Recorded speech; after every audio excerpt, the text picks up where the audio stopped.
Originating from the heart, the artistry of living. I'm here this morning with Brian Teixeira. Hello. Who does wonderful things. So Brian. Yes. How did you get into this? Um, What happened? It's just kind of in my blood. You know, I've always worked with wood from the time I can remember.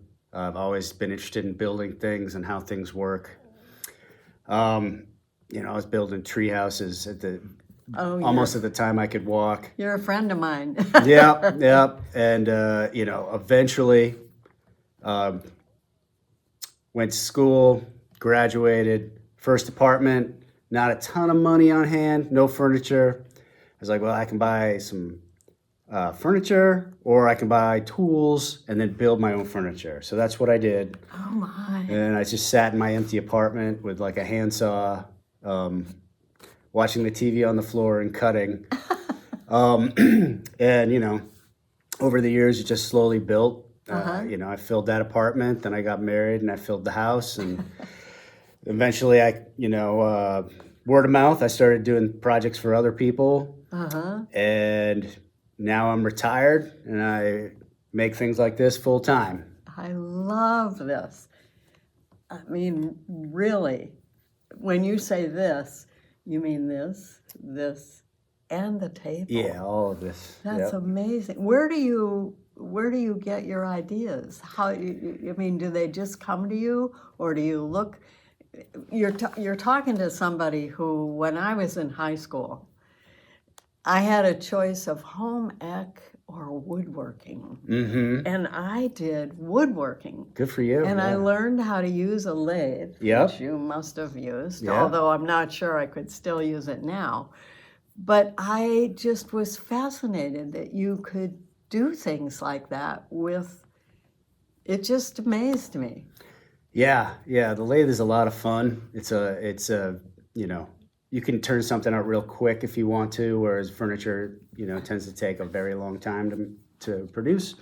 So, it can be really fun and organic that way. You can be kind of spontaneous. Well, but here you have these inlays. Yes. And here you have this, which It's not inlay, it's segmented turning. So these pieces go all the way through to the inside. So you've pasted them together or glued them together? Yep. That's the result. Yep. I cut these small pieces out with the particular angle that I'm looking for. So, I think if I'm going for 24 pieces, I want to say the angle is like 7 degrees. Okay. Don't hold me to that. So I calculate all that out and I build a ring and then I compress it, glue it up. And then once that's dry, I smooth that, stack up the rings, glue them together, put it on the lathe, turn it. Very, very simple, just like easy steps on top of easy steps. It does sound easy, but I remember you don't want to slip when you're using a lathe. True. Because you might make a dent Yes, or something that you don't want. Yep, those things happen. I'd hate to have them happen in the middle of a project like this because it would be how do you recover? Meaning, how do you rescue the piece? Well, I think that is what being a longtime woodworker is kind of all about, is how do you recover from mistakes? Because mistakes happen. Yes. So knowing what to do when you screw up, and whether the piece is salvageable or you should just scrap it, I think is, it's an important part of being a productive woodworker, I think. Sounds like it's an important part of being alive. That's true. That's true. It's an interesting metaphor for life. Mm-hmm. Yeah. And I always have thought when I'm working on something that whatever I'm working on, when I screw up or when something goes wrong, what's the message? What's the metaphorical message? Yeah. I'm looking for what's happening in my life that this is a reflection of. Yeah. That kind of thing. I can see that. My shop tends to be a little on the chaotic side. I usually have like 4 or 5 projects going at once. So when something has to glue, I just turn around and start working on something else. And I've definitely found that if I don't plan things out far in advance, then that's when things tend to go askew. Haywire. Yeah, Do absolutely. you dream about this stuff? Sometimes. I mean, people say, where do the ideas come from? I mean, the ideas are the easy part. I see, I get ideas constantly, walking outside, looking at, grass blades and bugs and Passing a nice tree. passing a nice tree, saying, Thank you. yep. But yeah, the ideas are everywhere. They are. And I find myself, as you can see, I do fiber, but I find myself waking in the middle of the night like, oh, that's what I could do. Yep, yeah. And that's fascinating. Yeah. So how long have you been doing this? Well, you said forever, since yeah. you were a kid? I mean, I want to say that like I got into it seriously after I graduated from college. Okay.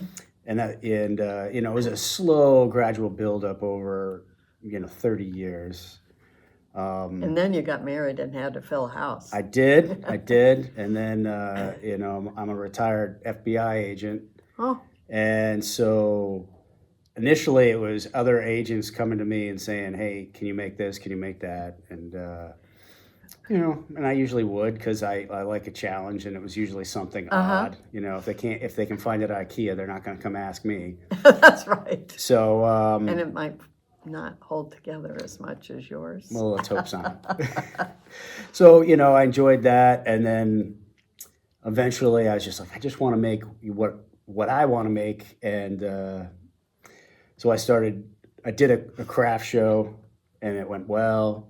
So then I did another one, and it was just a slow build up of confidence and getting out there, getting networked. Moving from law enforcement to the art community has been a pretty major transition. Interesting transition. Yeah. So I was like, I gotta kind of try to network and learn how this whole system operates. So I still feel like a neophyte in this world, but I'm enjoying it immensely. Do you have people that come and say, would you teach me how to do this? I do, and I have. I've taught a little bit here and there, and I've made like little simple kits for people to put together because something people like to do, which I think is a great idea, is a bunch of friends will get together and they want a little project to do while they drink a bottle of wine and talk about life's problems. So like I'll make the parts for a birdhouse and they can paint it or put it together with very basic tools. And they can augment it in any way they want. Absolutely. That's wonderful. Do you ever take pictures of all of the birdhouses or? Yeah, all my work is on Instagram, and then some of the better work is on, I have a website, where I try to maintain the aura of a professional. Well, you are a professional. I mean, you're a new member of the Area Artists Association. I am, yes. This is fabulous because I don't know. I think there's one other woodworker, Larry Jensen. Do you know him? Yes. He's a great woodworker. He's run into a few hazards. He lost part of his thumb. Yeah. But I suppose you seem to have all your digits. Mostly. Congratulations. Thank you. So, back in the day, you were sort of piddling around in this and you were enjoying it. Do you have any advice for somebody who, maybe has lost their job or is in one way or another confused, wants to figure out what to do with their lives? Do you have any suggestions for them? That's a great question.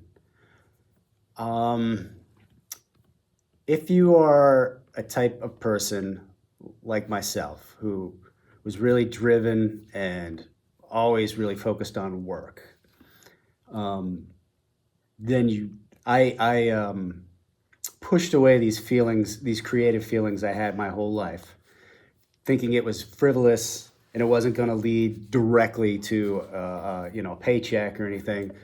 While I was in school, I worked as a locksmith, and I would go, the inside of this lock kind of looks like a beetle, and if I welded a wing on here, it would be really cool. And then I would go, that's a total, that's a waste of time, and I would push those feelings aside. And so finally, after I came to the end of my career, I gave myself permission to be selfish enough to make art, which I don't know that it is selfish, but that's how I looked at it at the time. Uh-huh. So I would say if you are the kind of person that feels like they always have to be working, because there is a certain segment of the population that are workaholics, not everybody. Some people do nothing and they don't need this advice. But if you are that way, take a little time to do something that it may not lead anywhere that you want to pursue. Just that you're curious about. Absolutely. Yeah, that you wonder, how would I do that? Right. Yeah. Yeah. Yeah. So it's very similar to I don't know if you've ever read the Artist's Way book, but it was a book that if you went through chapter by chapter, you sort of discovered yourself. And in the process, you gave yourself permission, number one, to write 3 pages each morning where you would discover yourself. And then you'd go on artist dates with yourself. So you give yourself permission. Me, for example, I went to the hardware store. There you go. And there is nothing like the old hardware stores where they have the things that go across the ceiling to give you the change for whatever it is you bought. It's just, and there is so much stuff you could find in a hardware store. When I was a teenager, my favorite place to go, my 2 favorite places were the hardware store and a good flea market. Oh. Because I would look at things and I had no idea what their intended purpose was, but I really enjoyed going, well, what could I do with that? Uh-huh. So, yeah. Yep. I feel it. I think it's like the human condition. Yeah. And I think more people should be curious. I agree. It's like you don't have anything to do, you're bored, you find something. Yes. Or don't like what you're doing. Yeah. Put a little toe in the water to see what you might like. Absolutely. Anyway. Mm-hmm. So how do we spell your last name? It is Teixeira. Okay. So every third letter is an I. And so my website and my Instagram handle are the same. And it's Teixeira Artisan Woodwork. I don't know if you can put that in the description or anything. Oh, I think it'll come right up on the screen. Okay, great. Yes. But, it has a little bit of Old MacDonald, has a farm, E-I-E-I-O, rhythm to it. But every third letter's an I. That's great. There's I think he's still playing, but he used to play for the Yankees. There's a guy named Mark Teixeira, same last name, same spelling. And a lot of people all of a sudden knew how to pronounce my name at that point. But At least the baseball fans. Yes. That's wonderful. Mm-hmm. Well, this has been great. Look at this beautiful stuff. It's amazing. Check out his website, and you never know. Maybe you could do a birdhouse event. Yeah, I'll be at the Chesterton Art Fair the first weekend of August. This is 2025, excuse me.